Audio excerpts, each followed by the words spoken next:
Absolutely brilliant, as you said. Look, I'm going to hammer on the points that coach was making. Fitness is not just physical in terms of you can run 90 minutes. Yeah. Mental fitness also comes in. And that's what he's talking about. Mental fitness. When you get into the rhythm of the game and you are used to certain situations and certain patterns, it comes with games, of course. And the Moroccans are already 5 games into their league. They've won 4, drawn 1. They've kept 4 clean sheets. In fact, if you watch their record, they hardly concede chances. Yeah. So even for Samuel Boedu's team to be able to cut them open the amount of times they did, virtually playing their 2nd game in preseason, it shows you how good Hearts of Oak are and how well drilled this team is. And that is credit to the head coach.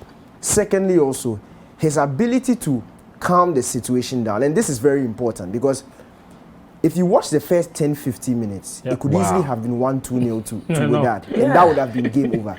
But once again, the temperament of the team is highlighted and how well Samuel Boedu is able to calm his players down.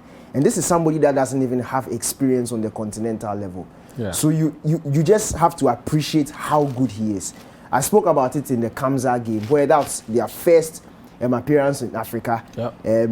Sort of fitness, they had gone on and on and on. They knew it was a one-off tie. They knew after 90 minutes the game was going into penalties. 10 minutes to time, they had still not scored. The Guineans were giving them a tough time, but they never panicked. They calmed themselves down. You could tell that it was trusting the process. They knew the goal would come. And exactly what happened in the 10-15 minutes. You didn't see Hearts of Oak panicking. They were just waiting for this set piece or a stoppage in play just to get their shape together. And once they grabbed that after 15-20 minutes, that was it. They dominated the game. Look, so much so that they had to peg. They did it so well that they pegged the Moroccans back, Wydad back. Yeah. And Wydad hardly mounted an attack. Anytime they tried to come forward, it was blocked by the... Especially the last 10 minutes of the first half, and even the start of the second half. That was when Mananeti was at his best. They were just pinning them there. About the 17th minute. Impressed. Look, it's extremely impressive. And 3 players I need to touch on. First of all, Kofi Koji and his hold-up play. Yeah, man. Look, some Hearts of Oak fans, and of course we all remember it during Odum's time, didn't like him as a player. But and he's improved. You see, these types of players are not appreciated enough. Football, and usually football fans like the flashy, quick players who excite you. These guys are very important. Players like Kofi Koji, players like Olivier Giroud.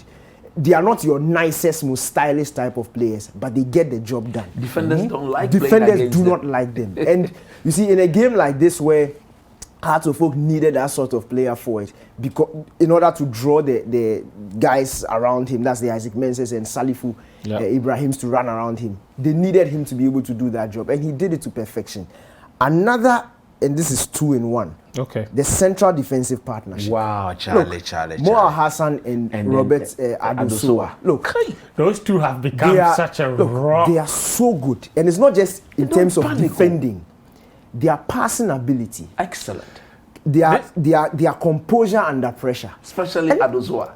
Look, they're facing with that, the pressure that they were supposed to be under, and the sort of display they were. And even more Alassane, the reason, one of the things he was noted for at Wafa was his diagonal long, very good carpet passing. Look, like he can break a line, and it's the centre back. He can break a line with a pass, and it's brilliant. It was so impressive, and of course you have to give credit to Hearts, but in terms of officiating, I think CAF themselves know it was as disgraceful as it gets. Yeah. It was so bad. That wasn't good. Look, it got to a point where that player could literally carry a hand and headbutt him and will still not get a foul for it. It was that obvious. It was that glaring. It was very disgraceful.